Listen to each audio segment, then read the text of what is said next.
O'g'lingiz rosa xursand bo'lsa kerak, adasi. Shunda telefon bo'ladi-yu, xursand bo'lmaydimi? Assalomu alaykum Va akajon. alaykum assalom. O'g'lim, tug'ilgan kuning bilan. iPhone 3 mi? Hozir hamma iPhone 7 tutadi. Yana ishlatilgan ekan. Adasi. Bitta narsaga hayronman. Hech narsasiz o'sgan avlod hamma narsasi bor avlodni katta qilyapti, to'g'rimi? Lekin bularning na shukurni biladi, na rahmatni. Men bolaligimda bitta koptokka erishish uchun yillab do'konda unga termulib turardim. Chunki menga koptok olib bering deb adamga aytolmasdim. Qornim ochsa ham maktab oshxonasiga kirib, bulochkani hidini hidlab turardim, lekin sotib olmasdim. Chunki koptok olish uchun pul yig'ardim.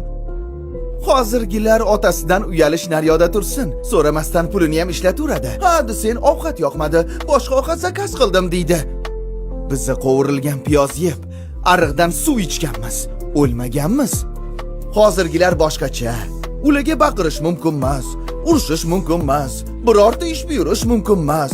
Bo'lmasam depressiyaga uchraydi, psixologiyasi buziladi. Bizda depressiyaga vaqt bo'lmagan.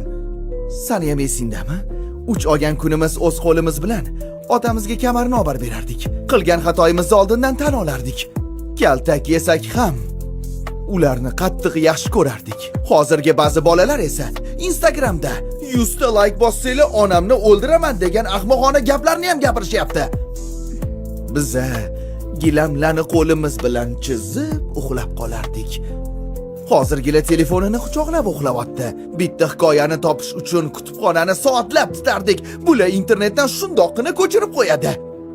Biz o'qigan maktablarda hatto atapleniya yo'q edi. Kurtkada dars o'tib, ho'l bo'lgan paypoqlarimizni tokchani oldiga ilib qo'yardik.